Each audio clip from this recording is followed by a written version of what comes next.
Hello, कसे आहात सगळे? मजेत ना? आम्ही पण मजेत. तर उद्या आम्ही सेलिब्रेट करणार आहोत अधिक मास अर्थात जावईवाण. त्यासाठी आई-बाबा आमच्या घरी आलेले आहेत. खरं तर दरवर्षी ते आम्हाला तिकडे बोलवतात, पण आहोंना सुट्टी नसल्यामुळे आई-बाबाच आमच्याकडे आलेले आहेत. उद्याच्या कार्यक्रमाची आजपासून तयारी सुरू झालेली आहे, ते तुम्ही पाहू शकता. सध्या आम्ही अनारसे बनवत आहोत. त्यासाठी आईने आधीच अनारसेचं पीठ तयार करून आणलं आहे. हे पीठ आम्ही मिक्सरमध्ये फिरवून छान बारीक करून घेतलं आणि व्यवस्थित एकजीव करून घेतलं. त्यानंतर त्याचे छोटे छोटे गोळे बनवून घेतले.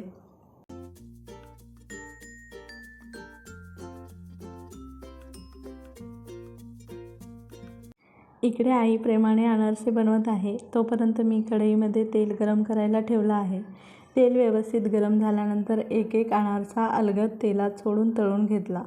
अनारसा तळताना वरच्या बाजूला गरम तेल घालत राहायचं, त्यामुळे तो छान फुलतो आणि सुंदर सोनेरी रंग येतो. अशा प्रकारे खमंग आणि कुरकुरीत अनारसे तयार होत आहेत.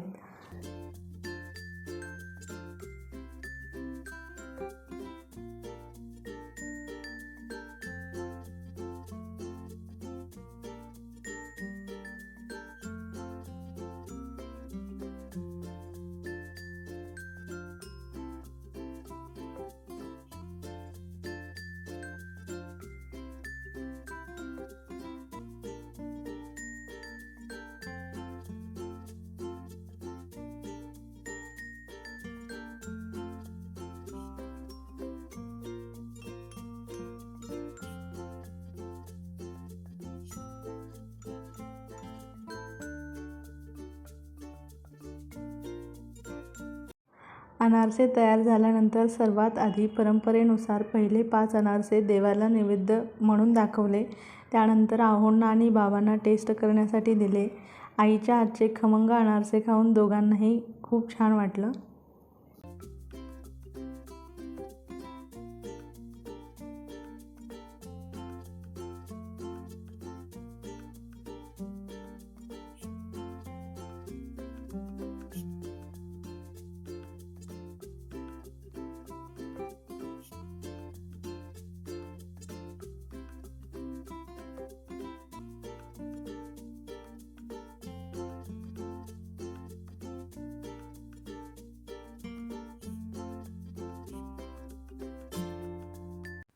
आणि सकाळचे 6 वाजले होते. इकडे माझी पूजा सुरू होती आणि तिकडे आई स्वयंपाकाच्या तयारीला लागली होती.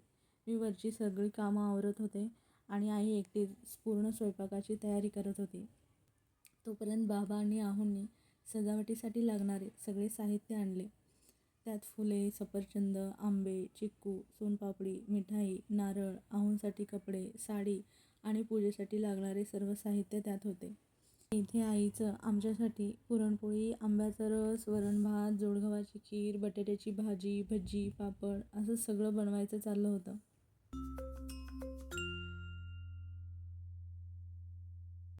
इकडे तिचा स्वयंपाक चालू होता. तोपर्यंत माझी पूजा पूर्ण झाली. नंतर देवांची आरती करून देवांना नैवेद्य दाखवला.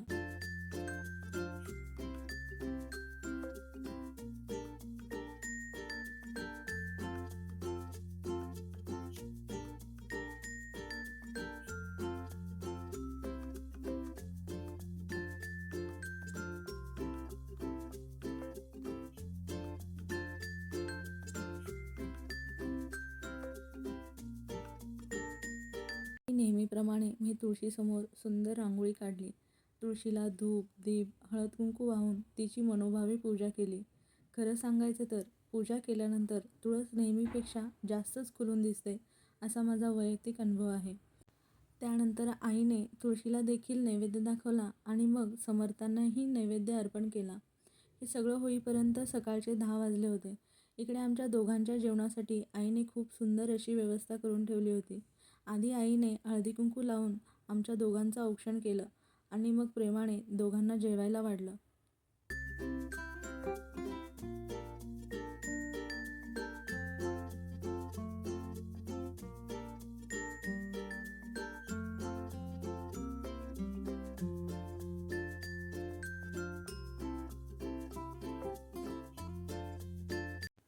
स्वयंपाक इतका छान आणि स्वादिष्ट झाला होता की आम्ही दोघांनीही मनसोक्त आणि पोटभर जेवणाचा आस्वाद घेतला. सगळ्यांची जेवणं झाल्यानंतर मी, आहो आणि बाबा डेकोरेशनच्या तयारीला लागलो. खरं तर डेकोरेशनची संपूर्ण कल्पना आणि बहुतेक सगळी तयारी माझीच होती, पण बाबा आणि आहोंनी मला छान मदत केली. आहोंनी फुलांच्या पाकळ्या वेगळ्या करून दिल्या, त्यामुळे माझं काम खूप सोपं झालं. तर बाबांनी हिरवीगार पानं भिंतीवर लावण्यासाठी मदत केली. अशा प्रकारे तिघांनी मिळून हळूहळू सजावटीला सुरुवात केली.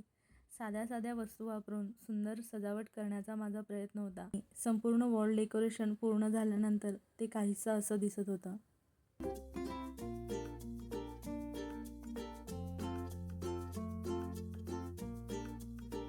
त्यानंतर मी फ्लॉवर डेकोरेशन करायला सुरुवात केली.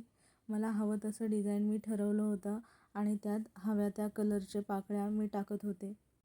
प्रत्येक रंगाच्या पाकळ्या योग्य त्या ठिकाणी बसवल्यामुळे सजावटीला एक वेगळंच आकर्षण मिळत गेलं आणि हळूहळू माझ्या मनातली कल्पना प्रत्यक्षात उतरून गेली आणि डेकोरेशन अगदी मला हवं तसं तयार होत गेलं.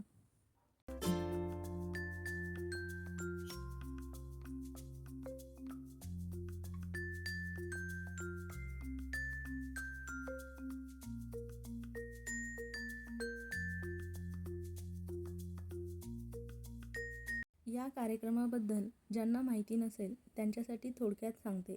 अधिक मास हा हिंदू पंचांगातील एक विशेष आणि पवित्र महिना मानला जातो.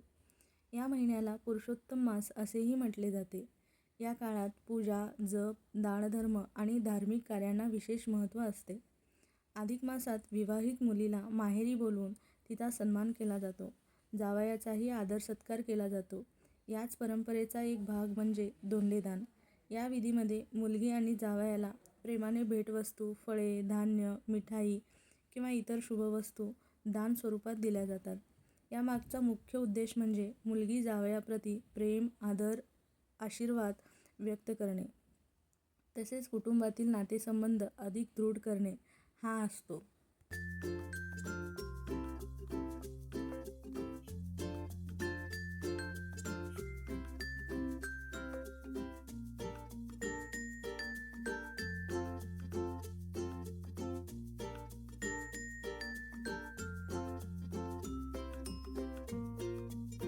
इथे फळं, मिठाई योग्य त्या ठिकाणी डिशमध्ये मांडून घेतली, जसं की सोनपापडी, स्वीट्स, बिस्किट्स, सफरचंद, आंबे, चिक्कू आणि इतर सर्व फळं अगदी नीट आणि आकर्षक पद्धतीने सजवून घेतली.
तर जावई वाण देण्यासाठी 33 अनारसे ताटात ठेवायचे होते आणि अनारसेमधील तेल ताटाला लागू नये म्हणून आधी प्लॅस्टिक पेपर लावून घेतला.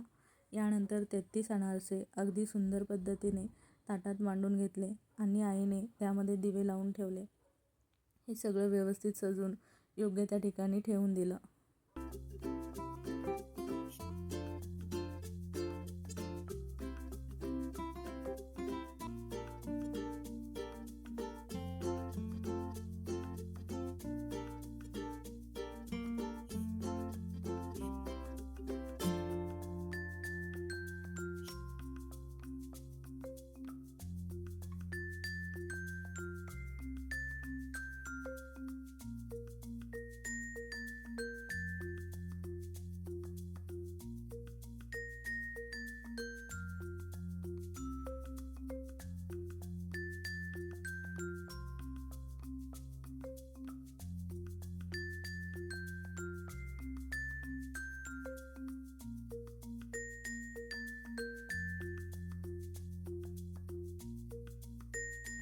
त्यानंतर आहोंचा आणि माझा आहेर तसेच ओटीचे सर्व साहित्य नीट मांडून ठेवले.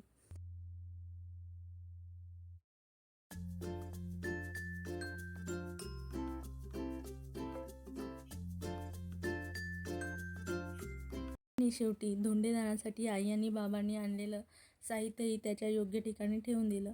अशा प्रकारे पूजेची आणि सजावटीची सर्व तयारी पूर्ण झाली.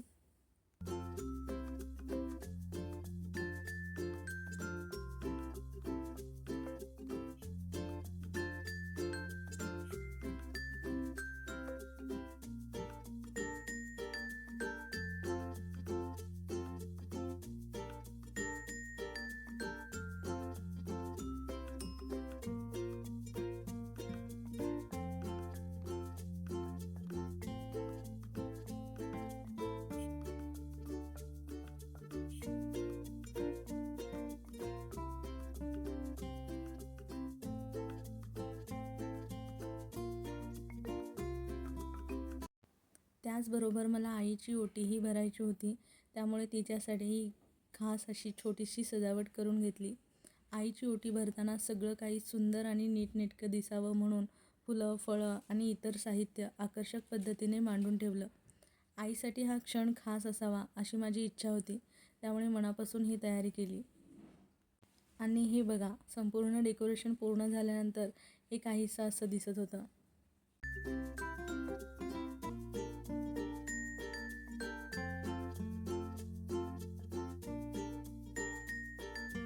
मी मनापासून केलेली ही सजावट तुम्हाला कशी वाटली ते मला कमेंट्समध्ये नक्की कळवा. आणि अखेर सगळेजण आवरून तयार झाले आणि मुख्य कार्यक्रमाला सुरुवात झाली. आईने सर्वप्रथम आमचं औक्षण करून घेतलं आणि गुलाबाचं फूल देऊन आमच्या प्रेमाने स्वागत केलं.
नंतर आई आणि बाबांनी दोघांनी मिळून माझं आणि आहोंचं औक्षण केलं. प्रेमाने आणि आशीर्वादाने आमच्या दोघांचेही स्वागत करून आम्हाला आहेर दिला. त्यानंतर विधीप्रमाणे धोंडेदान करण्यात आले. आणि या सगळ्यामध्ये माझ्यासाठी एक खास भेटही होती. आई-बाबांनी प्रेमाने माझ्यासाठी जोडवे आणले होते. अधिक मासात जोडवे दान करण्याला विशेष महत्त्व मानले जाते. विवाहित स्त्रिया सौभाग्याचे प्रतीक म्हणून जोडव्यांकडे पाहिले जाते. त्यामुळे अधिक मासात मुलीला किंवा सुवासिनींना जोडवे दान देणे हे तिच्या अखंड सौभाग्यासाठी, सुखी वैवाहिक जीवनासाठी आणि मंगलमय आयुष्यासाठी शुभ मानले जाते. या दानामागे केवळ वस्तू देण्याचा हेतू नसून प्रेम, आशीर्वाद आणि मुलीबद्दलची आपुलकी व्यक्त करण्याची भावना असते. म्हणूनच अनेक ठिकाणी अधिक मासात जोडवे, साडी, ओटीचे साहित्य व इतर सौभाग्यवस्तू दान देण्याची परंपरा आजही जपली जाते. इकडे लगेच आईची ओटी भरून घेतली. आईची ओटी भरणे ही आपल्या संस्कृतीतील अतिशय सुंदर आणि भावनिक परंपरा आहे. ओटी भरताना आईप्रती आदर, कृतज्ञता आणि प्रेम व्यक्त केले जाते. आपल्या आयुष्यात आईने केलेल्या त्यागाची, प्रेमाची आणि मायेची जाणीव देऊन तिला सन्मान देण्याचा एक छोटासा प्रयत्न असतो. ओटीमध्ये हळद, कुंकू, नारळ, फळं आणि इतर शुभवस्तू देऊन आईला आशीर्वाद आणि शुभेच्छा दिल्या जातात. या विधीमुळे आई-मुलीचं नातं आणखी दृढ होतं आणि घरात आनंद, सौख्य आणि समृद्धी नांदावी अशी प्रार्थना केली जाते. आईची ओटी भरताना मनात एक वेगळीच भावना असते, कारण लहानपणापासून आपल्यासाठी सर्व काही करणाऱ्या आईचा सन्मान करण्याची ही एक सुंदर संधी असते.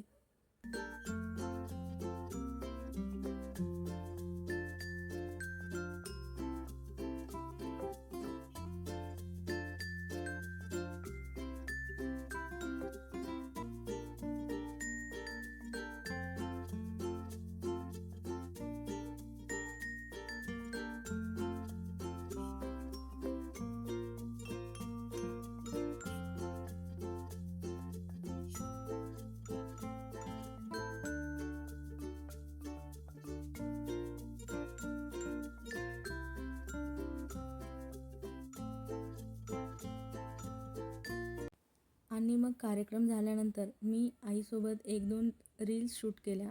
इतका सुंदर दिवस आणि एवढी छान सजावट झाली होती, त्यामुळे फोटो काढण्याचा मोह काही आवरला नाही. तर कसा वाटला तुम्हाला आजचा व्हिडिओ? अधिक मासातील धोंडेदाणाचा हा सुंदर सोहळा, त्यासाठी केलेली तयारी, सजावट, पूजा, कुटुंबासोबत घालवलेले आनंदाचे क्षण आणि आईबाबांचे प्रेम व आशीर्वाद, हे सगळं मी या व्हिडिओमधून तुमच्यासोबत शेअर करण्याचा प्रयत्न केला आहे. व्हिडिओ आवडल्यास लाईक करा, शेअर करा आणि सबस्क्राईब करा. पुन्हा भेटूया अशाच एका नवीन व्हिडिओमध्ये. तोपर्यंत बाय.